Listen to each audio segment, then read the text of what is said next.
The second poems is from Eclipse of the Body, and it's about suffering in the body. Probably in my life, I went through a lot of physical diseases since my childhood, and maybe I was close to danger or to death very often anyway.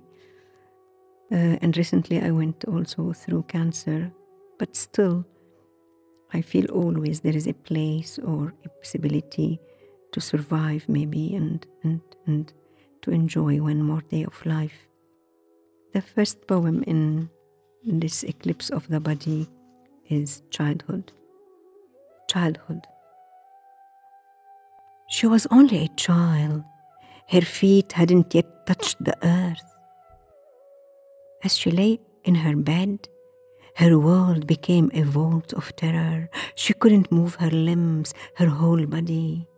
Her heart beat like chaotic drums, her screams upported in her chest. Her bed wet with her tears, or her fear, she couldn't tell which. Ali, the local sheikh, was reciting incomprehensible words, slapping her cheeks to expel the demons. She couldn't grasp what was happening. Fever, paralysis, demons, possession. She was only a year old. She felt even more paralyzed, as if mountains crushed her body. Fathieh, her brother, moved by her tears, carried her to a hospital. It was only a virus. She might survive. She might not.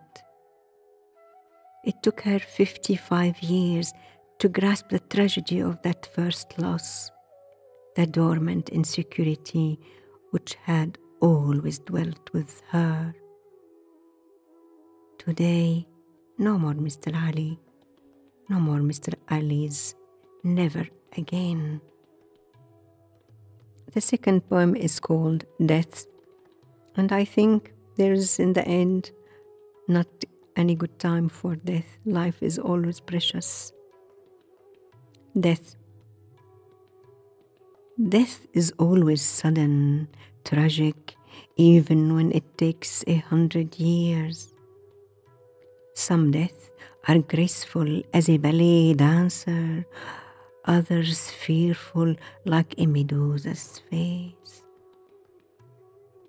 Some deaths we work towards consciously, some unconsciously as in a dream. Some we are rushed towards at the speed of light. At other times we crawl to what was like towards them. Some deaths we dress in rainbow colors. Others frighten and torture us. Perhaps you may die and no one will hear about it. Or maybe you will pass away with tenderness surrounding you. Once in a while, we die in the silence of the self. Some death we live before their time. There is never a good time for death to come. Distant wishes.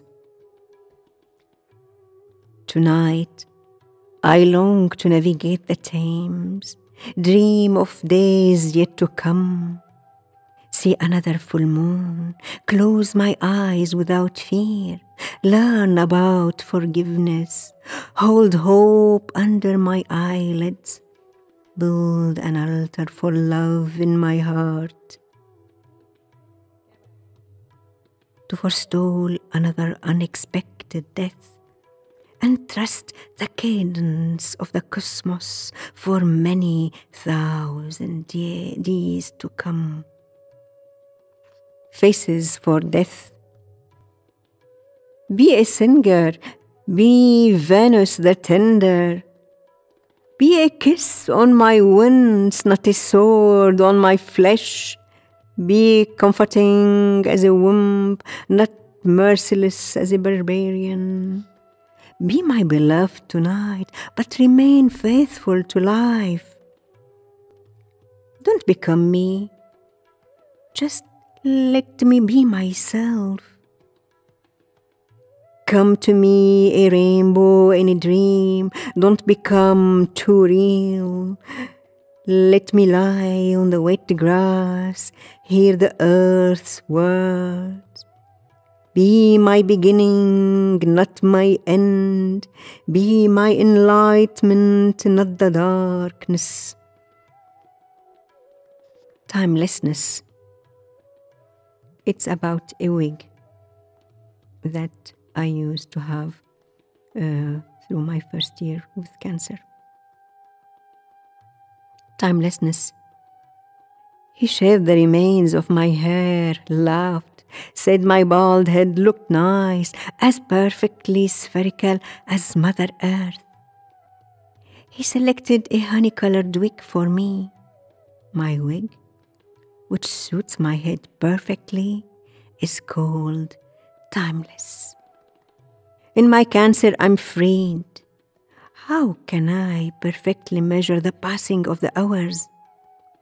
Living in a timeless world, the layers of fear dissipate, the burden of the future dissolves. Oh, I adore my fresh, bald head. Oh, I adore my fresh, bald head.